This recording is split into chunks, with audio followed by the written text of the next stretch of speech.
말씀 보겠습니다. 잠언 12장 22절 말씀입니다. 같이 읽겠습니다. 거짓 입술은 여호와께 미움을 받아도 진실하게 행하는 자는 그의 기뻐하심을 받느니라. 아멘. 잠언 12장 22절 하나님이 기뻐하시는 진실한 말과 행동이라는 제목으로 말씀 보도록 하겠습니다. 신자는 거짓을 멀리하고 진실하게 살기 위해 힘쓰며 살아갑니다.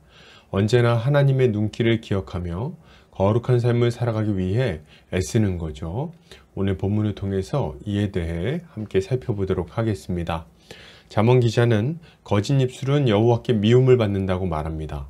그리고 진실하게 행하는 자는 그의 기뻐하심을 받는다고 말하고 있죠. 이것을 타번역본에서는 여호와께서는 거짓된 입술을 미워하시지만 진실한 사람은 기뻐하신다 라고 번역하고 있습니다. 이것은 10계명 중에 9계명을 생각나게 하는 가르침입니다. 주님은 거짓말하는 입술을 미워하십니다. 그 거짓말로 이웃을 속여서 고통스럽게 할 뿐만 아니라 공동체 전체의 신뢰관계를 무너뜨려서 공동체의 하나됨을 깨기 때문에 그렇습니다. 거짓말은 그 자체로 나쁜 것일 뿐만 아니라 이웃에게 피해를 끼친다는 측면에서도 나쁘고 공동체를 와해시킨다는 차원에서도 나쁩니다. 그러니 하나님께서 거짓말을 미워하시는 것은 너무나도 당연한 것입니다. 하나님은 거짓을 무너뜨리시고 반드시 거짓의 대가를 지불하게 만드시는 거예요. 그런데 오늘 본문에서 한 가지 주목할 만한 점이 있습니다. 그것은 이렇게 멀리해야 할 거짓 입술과 대조되어 등장하는 것이 진실하게 행하는 것이라는 점입니다. 우리가 생각할 때 거짓 입술은 진실한 입술과 대조되어야 할 것 같죠. 그런데 본문에서는 거짓 입술의 반대를 진실하게 행하는 것이라고 설명하고 있습니다. 무슨 말일까요? 이것은 진실한 말을 반드시 진실한 행위와 함께 한다는 것을 알려주는 것입니다. 여러분, 이 말을 주의 깊게 들으시기 바랍니다.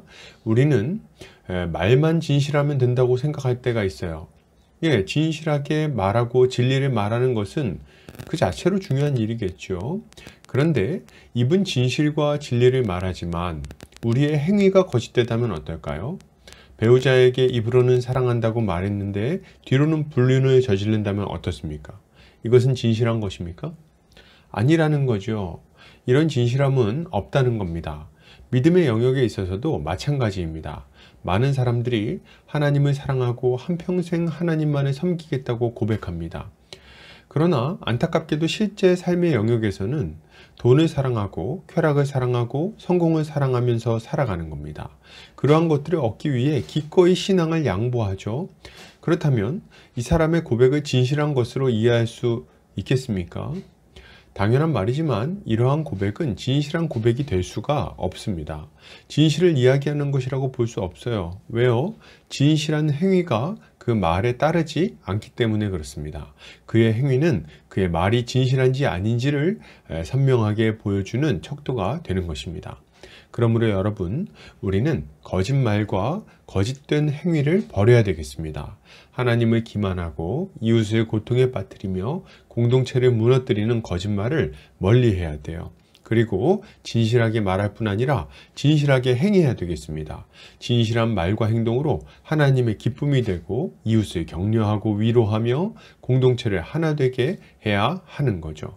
이렇게 할 때 주님은 우리를 착하고 충성된 종이라고 칭찬해 주실 것입니다. 결론을 드립니다. 여러분, 거짓 입술을 버립시다. 하나님이 미워하세요. 하나님이 기뻐하시는 진실한 말을 하고 진실한 삶을 살아갑시다. 하나님이 기뻐하실 것입니다. 오늘도 주님이 주시는 지혜로 승리하는 성도님들 되시기를 주의 이름으로 축복합니다.